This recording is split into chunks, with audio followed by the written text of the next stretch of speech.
Olive, Arlo, and Frank. Grandpa coming to you from the Faro Memorial. And I did 2 videos earlier where I had to stay in the Vatican because there were too many people out here that I couldn't get a place that was out of the way to do one. But I finally did get one. It's going to be windy, and there will be some chatter in the background, but hopefully when people see me sitting here recording, they'll kind of be alone.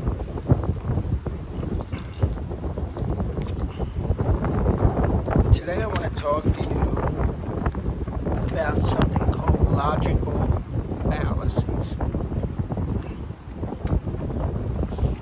These kind of started in formal argumentation, formal logic, formal argumentation, like the debate club at the college or at the high school and stuff like that. But really, there are things that you have to deal with every day, and the more you know about them, the better opinions you'll form about the world around you, the better arguments you'll make when people say, well, why do you believe what you believe? And you tell them, they'll be more believable, and also you'll understand when people are using these logical fallacies in a discussion with you when they're full of crap. I want to say this right off the bat. Just because something contains a logical fallacy does not mean that it isn't true. But it certainly doesn't mean that it is true. So when you see a logical fallacy in somebody's argument or their discussion or a newspaper article, some sort of an interview with a politician, and they say something and you go, well, wait a minute, that's an ad hominem attack, and we'll talk about what that means in a second. But it doesn't mean that what that person said is incorrect. It just means that that's not an argument for it. You need something more than a logical fallacy. Because logical fallacies, because they're fallacious, are illogical. This is going to be a 2-part series, and I think the first is 1 through 16, and the second goes up to 34. Because I added, after I printed the script out, I added some more stuff, but it's my script. So let's get started. We have a certain essence as human beings, a way that we see ourselves and we see the world around us based on 2 premises by the 2 great founders of modern psychology, and that's Freud and Jung. Jung, I think, was a student of Freud and at one point in time kind of split off from Freud, but I'm not too involved in the Freud-Jung debate. A lot of people now kind of poo-poo Freud and Jung because that's old school and we just know so much more now. Well, that's a logical fallacy, and we're going to talk about that. So the first one is Freud's pleasure principle. And what that says in Freudian psychoanalysis is that we seek out pleasure and avoid pain. Now, you're going to say, yeah, of course we do. But we do that even a lot of times when we shouldn't. And we do this for both biological and psychological needs. When you're hungry, you want to eat. So you seek the pleasure of eating. Well, if you don't eat long enough, you're going to die. So you're going to avoid the pain of stomach cramps or whatever, hunger pangs, and you're going to get the pleasure of eating. But we also do that in psychological matters too. And the other thing is from Jung, and that's the shadow.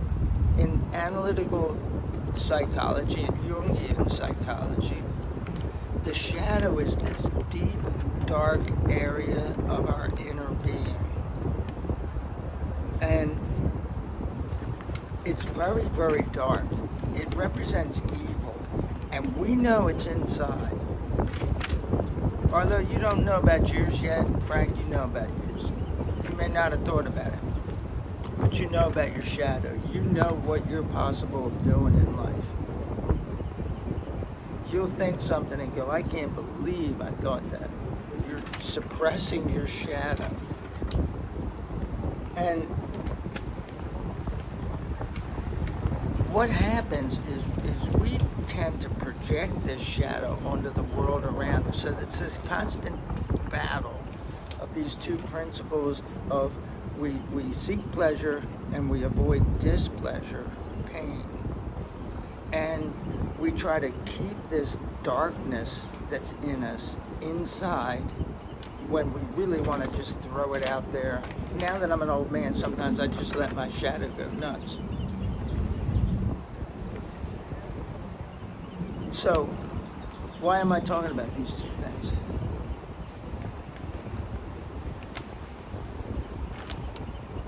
We'll get to that in a minute, but first I want to talk to you about 5 logical fallacy enablers.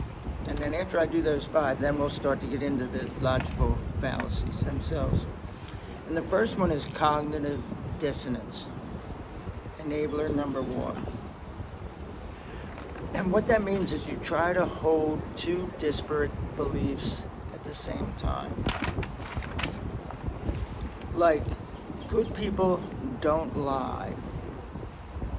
Oops, I just told a lie.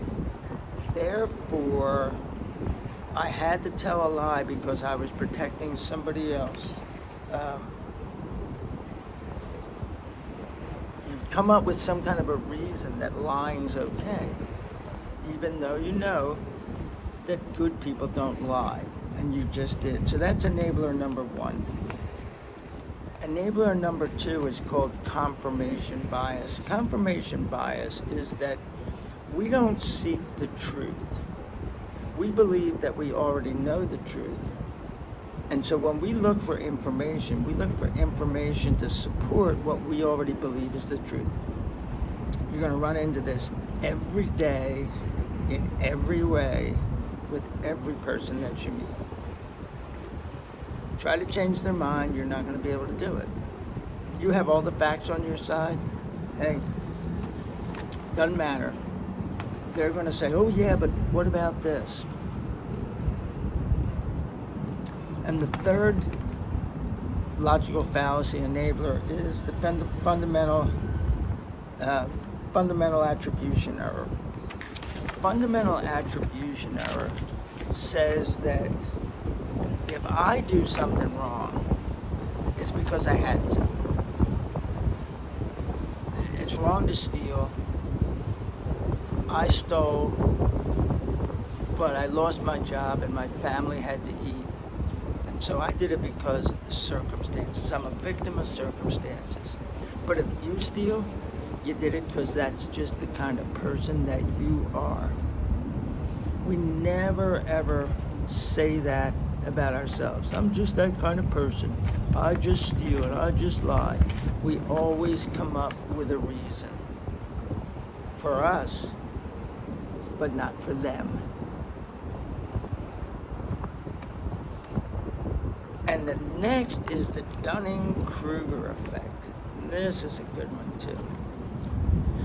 People with low ability or low expertise or experience regarding a certain type of task or area of knowledge tend to overestimate their ability or knowledge. So what that means in layman's terms is the less I know, the more I think I know. You run into this every day. You run into these 5 enablers every day. Cognitive dissonance, confirmation bias, the fundamental attribution error, and the Dunning-Kruger effect. And I left one out, so let's get it in. And that's transference. if somebody looks like somebody else, we tend to think they are like that somebody else. So if somebody looks like a person who really screwed you over in life, you're going to expect this person, just because they look like that other person, to screw you over. And it's going to be very difficult for you to get past that. That seems unbelievable, but it's not. Now, one thing that this becomes sticky in is you look at a girl and you like her. Or for you, Olive, look at a guy and you like him. And somebody goes, oh, did you see her mom? Did you see his dad? Ooh. They're going to turn into that person. They're horrible. Well, yeah, part of it is you look like them. So it could just be transference, but you have to be careful because they also, like that kid grew up in the parents' house. They were taught by the parents, and they're from the same gene pool.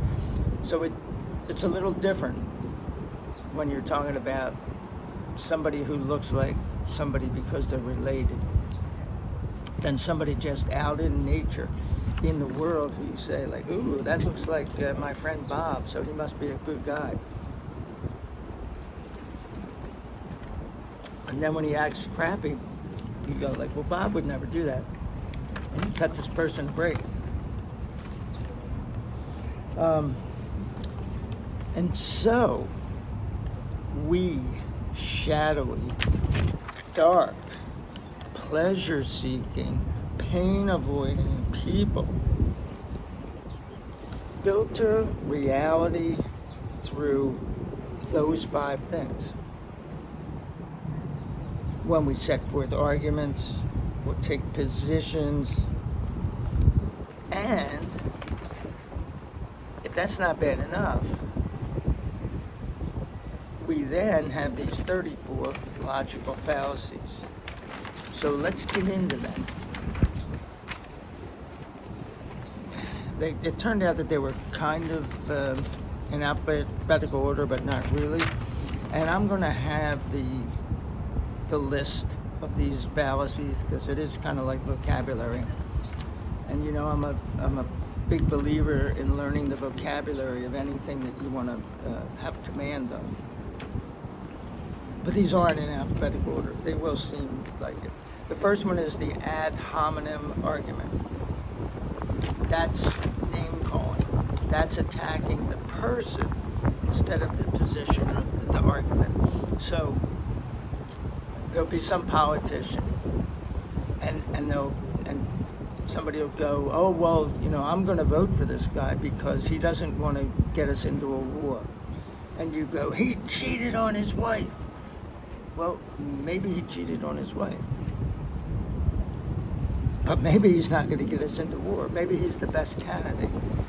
Maybe he's a crappy human being and you should never vote for him. But don't make the decision based on an ad hominem attack, attacking the person and not the issue.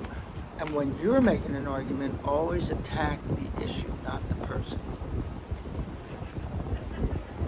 The next one is the appeal to tradition. That's how we've always done it. That might be how you've always done it, but that doesn't mean that it's right. And maybe it is right. Like any of these, just because it's a logical fallacy doesn't mean that it's incorrect. You just need more information. Okay, this is why, you know, you've always done this. Why? And you'll run into this all the time at work. We're doing it this way because we've always done it this way. Why not try something different? Why not try to find something better? Well, because we've always done it this way. The next one is the appeal to ignorance. And that's the fallacy that since we don't know, or can never know, or cannot prove whether a claim is true or false, that it must be true, or it must be false. So, and a guy named Carl Sagan said this: the absence of evidence is an evidence of absence.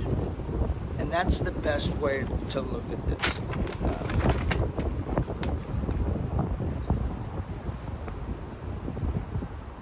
You know, I believe in God, but I can't show you God. I'll lay out a beautiful argument to tell you why I believe in God, but I can't show him to you. And that's an absence of evidence. But it doesn't mean that God doesn't exist. It just means that you need more evidence. The next one is called the anchoring bias.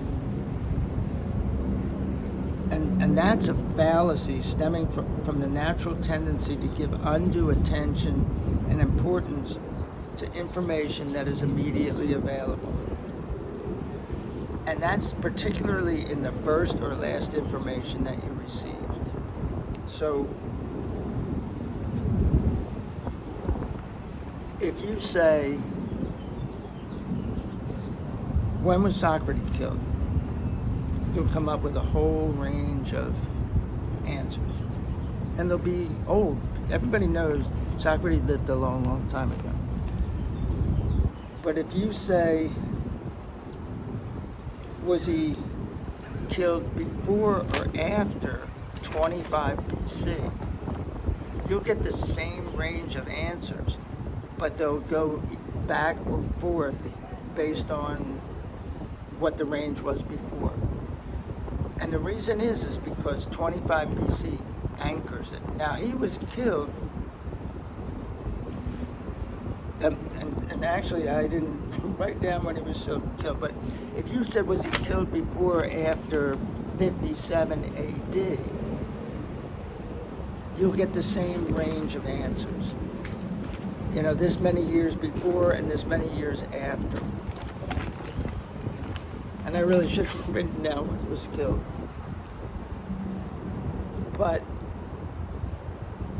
And that's because you anchor the people by saying that date. People use this all the time when you buy a car, when you sell a car. You know, oh, I'm asking $50,000 for this car. Well, maybe it's worth $2,000. But, and if it's extremely illogical, to somebody that knows cars, they're going to go, well, you're insane, this thing's worth $2,000.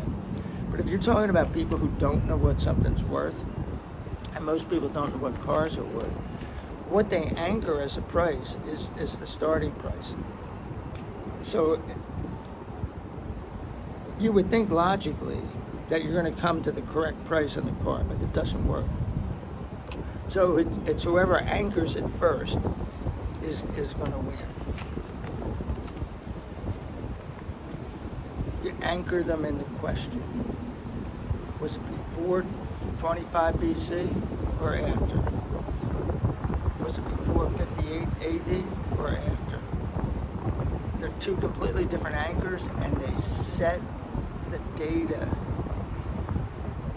centered around those time periods. Try it. The next one is the bandwagon fallacy. If everybody believes something, it must be true. Trust me. Always go against the herd. That one is almost always false. Now, most of these you say, hey, might be true, might not be. And still with this, everybody believes, I don't know, that it's good to breathe air. And so we all breathe air. That's true. But very few things in life are the crowds right about. Crowds are always going in the wrong direction. The next is circular reasoning or begging the question. And this, in Latin, this is called circulus in probando. And this is a logical fallacy where A is because of B, and B is because of A. And I printed out some examples from dictionary.com. Everyone loves Rebecca because she's so popular. You must obey the law because it's illegal to break the law. Harold's new book is well written because Harold is a wonderful writer. And you can see the fallacy in all these things. America is the best place to live because it's better than any other country, and violent video games cause teens to be violent because violent teens play violent video games. All of those things may be true, but they don't prove anything. Well, they prove one thing, that you need more information. The seventh one is cost bias. And that is because something costs more, it's worth more. Particularly wine. Some people buy whatever it is, $3 chuck at Trader Joe's,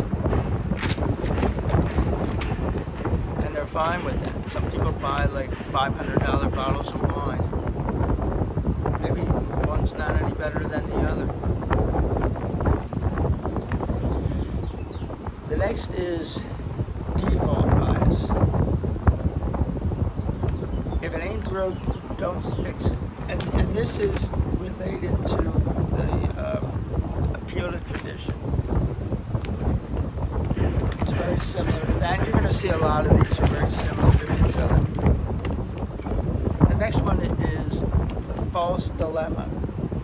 That's a logical fallacy that falsely only offers two options, two possible options to the question, even though there's a broad range of options available.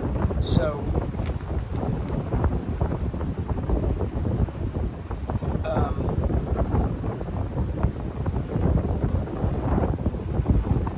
we need to attack that country, or they're going to attack us. Well, maybe if we don't attack that country, they are going to attack us.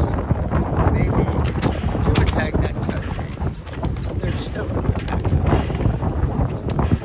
But maybe if we don't attack that country and we just talk to them, there will be no bloodshed.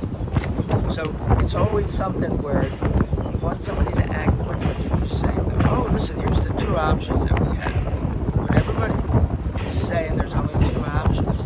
You need be the person in the room who's gone, whoa, hold on a second, homie. Let's see what we're talking about here.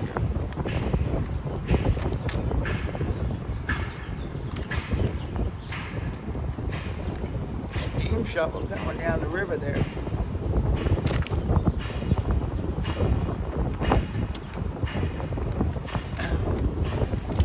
The next one is equivocation, and that's using an incorrect definition for a word. So you're saying that one word means something, and it does, but it doesn't mean what you say it means in this context. And the famous example is former President Bill Clinton saying, well, it depends what is. What does is mean? So you could say,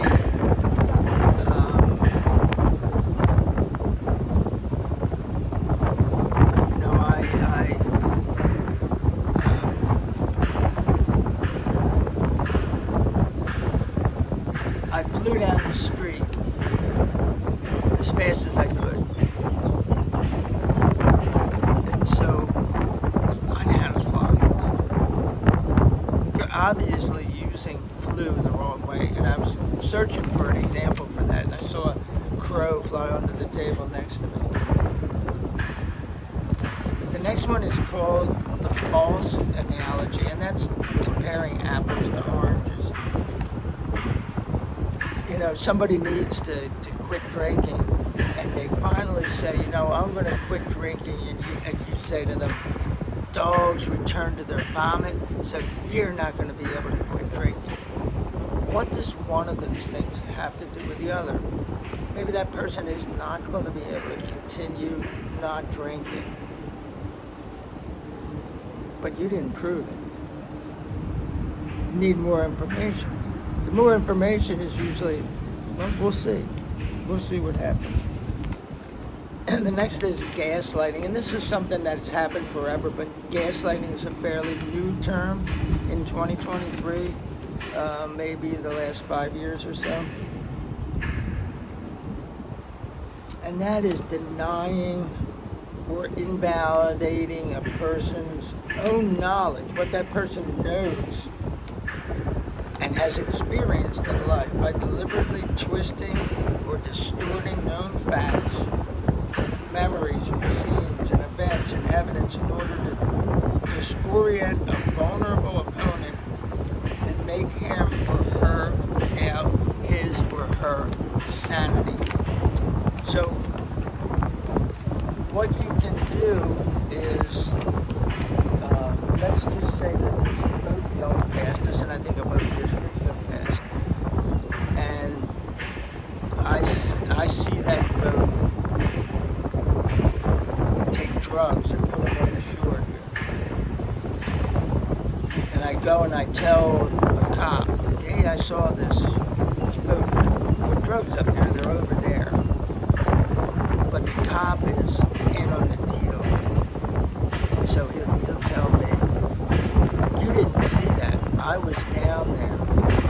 You didn't see that. You think you saw that. But they weren't putting drugs there. They had a picnic basket. They picked up a picnic basket. They didn't drop anything off there. Somebody left them a picnic basket.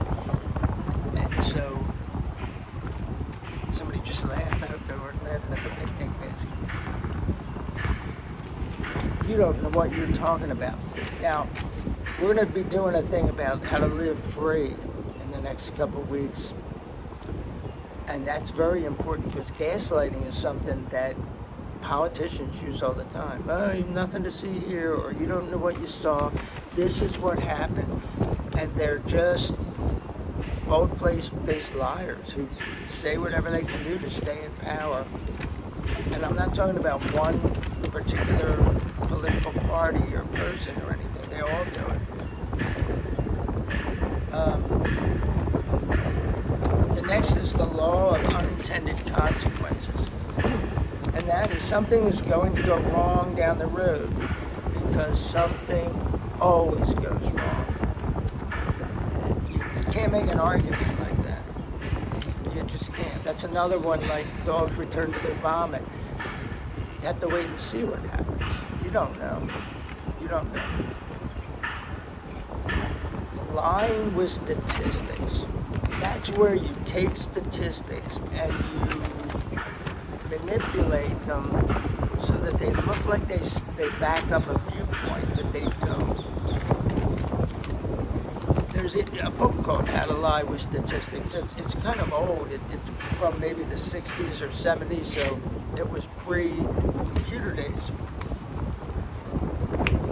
But it kind of tells you how to make it look like, say the economy is bad, but the politicians in power want you to think it's good. They can show you these statistics and go, look how good everything is. It's a way of gaslighting, actually, now that I think about it.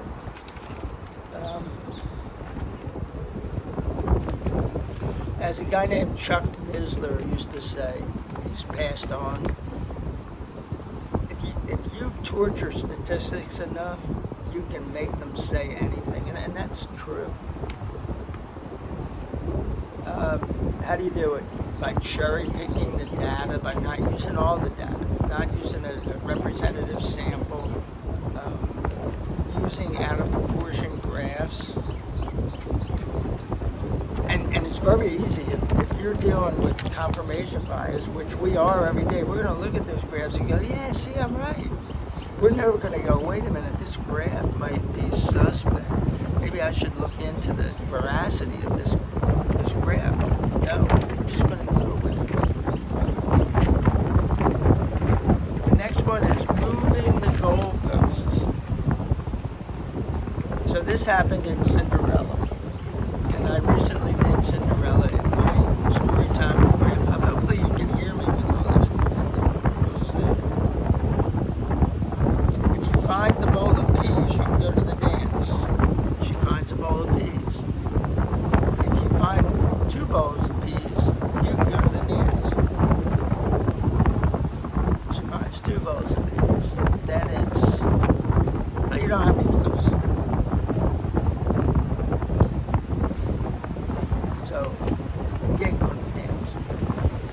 matter what you answer, you're not going to get what they promised you were going to get when you gave them the correct answer.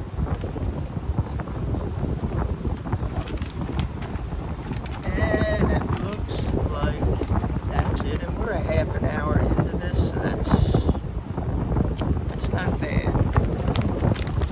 We started off by looking at two parts of every person's life. Freud's pleasure principle and Jung's shadow. Now we talked about 5 enablers of logical fallacies, which are things like confirmation bias,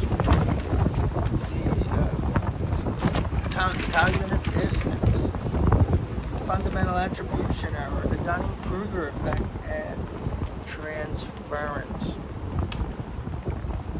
And then we looked at 15 logical fallacies. Remember one thing: because an argument has a logical fallacy in it doesn't mean that it's not true. It just means that that statement with the fallacy in it doesn't prove it. You need more evidence. And the more you approach life based on evidence presented to you and making decisions based on the evidence presented to you, the happier and freer you will be. See you next time.